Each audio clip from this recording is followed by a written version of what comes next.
একটা জরিপে দেখা গেছে যে রিক্সাওয়ালারা রিক্সা চালাতে পারছেন না।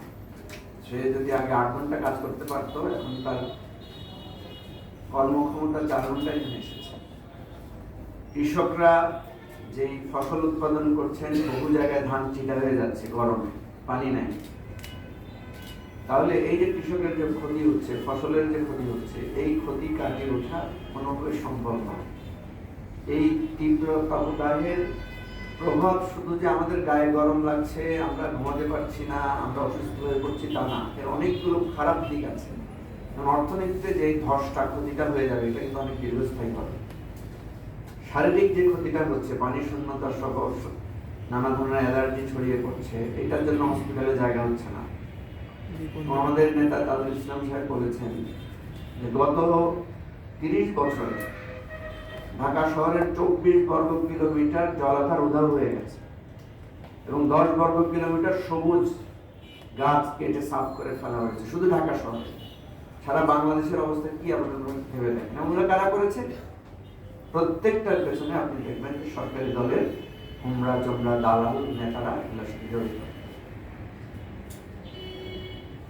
আমরা একটা প্রবাদ বাক্যের মতো করে একটা কথা সবসময় বলি যে রোম যখন পড়ছিল তখন নীরব বাঁশি বাজাচ্ছে, আর সারা বাংলাদেশ যখন গরমে পড়ছে তখন সরকার মিথ্যা উন্নয়নের একটা গল্প ফেলে আনন্দ উল্লাস করছে। এর যেটা দুঃখজনক আর কিছু হতে পারে না।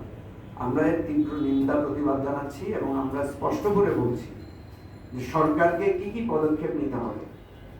প্রথম কথা হচ্ছে যে এই যে গরিব মানুষগুলো যারা তীব্র গরমে পানি সংকটে আছে, আপনি গুলশানে পানির অভাব নাই, কিন্তু ঢাকা শহরের বহু জায়গায় ওয়াসার পানির অভাব, লেয়ার নেমে গেছে। বাংলাদেশের বহু জায়গায়, বিশেষ করে ঝিনাইদহ, তারপরে আপনার এই যে কুষ্টিয়া অঞ্চল সহ বিস্তীর্ণ অঞ্চলগুলোতে আপনার তাপমাত্রা অনেক বেশি এবং সেখানে মানুষ কি পরিমাণ কষ্টে আছে। লোডশেডিং, ঢাকা শহরের অভিজাত এলাকায় এসি ব্যবহার করে তারা আরো ওয়ার্ক করে তুলছে শহরটাকে বিভিন্ন অঞ্চলে, কিন্তু সাধারণ একটা ফ্যানের বাতাস এই সার্ভিসটা পাওয়া একজন মানুষের মৌলিক অধিকার। আমি কয়েকদিন ঢাকার বাইরে ছিলাম, আমি দেখেছি যে কমপক্ষে 4 থেকে 5 ঘন্টা লোডশেডিং গ্রাম অঞ্চলগুলো, তারা সেখানে কি বিপর্যস্ত জীবনযাপন করছে। তাহলে যারা গল্প করেছিলেন যে এত বিদ্যুতে বাংলাদেশ সয়লাব হয়ে গেছে, বিদ্যুৎটা কোথায় গেল?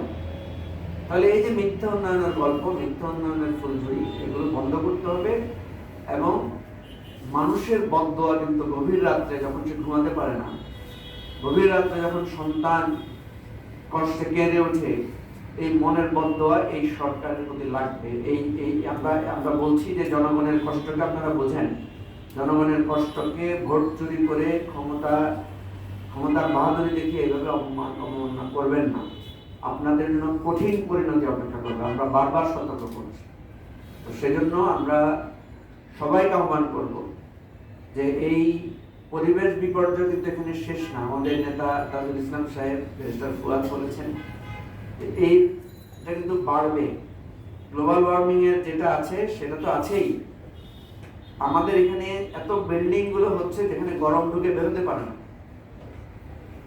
তো অনেক কথা আমরা বলেছি, মূল কথা হচ্ছে সবাইকে এই জায়গার জন্য ইউনাইটেড হতে হবে, ঐক্যবদ্ধ হতে হবে। এই দেশ, এই যে গরমগুলো হচ্ছে না, এই যে যেটা ব্যারিস্টার ফুয়াদ বললেন যে জলীয় বাষ্প হয়ে এখানে তো পানি ধরার কথা। আপনি মালয়েশিয়া যান, সিঙ্গাপুরে যান, ইন্দোনেশিয়া যান, দেখবেন প্রতিদিন সেখানে একটু সময় ধরে বৃষ্টি হয়, গরমও হয়, আবার সেটা যখন জলীয় বাষ্প আকারে সেখানে যাচ্ছে, কারণ সেখানে প্রচুর সবুজ রেখেছে তারা, সেখানে প্রচুর জলাধার তারা ব্যবস্থা রেখেছে, ফলে বৃষ্টি হয়ে আবার সেটাকে নিউট্রাল করে দিচ্ছে এবং এটার একটা সাপ্লিমেন্ট করছে, ফলে পুরো যেখানে যাচ্ছেন সবুজ দেখতে পাচ্ছেন আপনি। তো এই জন্য আমরা বলছি যে এই জায়গায় পরিকল্পনা নেওয়া দরকার। চুরির পরিকল্পনা তারা ঠিকই করেন, তারা কোথায় ফ্লাইওভার করবেন, সেখান থেকে কত টাকা মারবেন, কত টাকা বিদেশে পাচার করবেন, এই পরিকল্পনা করেন।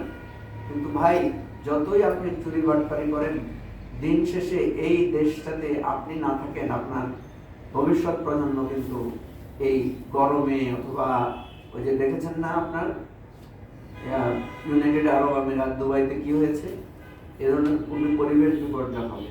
এবং আজকে 42, আগামী বছর এটা 43 হবে, এবং দেখতে দেখতে চোখের পলকে এই ঢাকা শহরের উষ্ণতা আপনি দেখবেন 50 ছাড়িয়ে যাবে।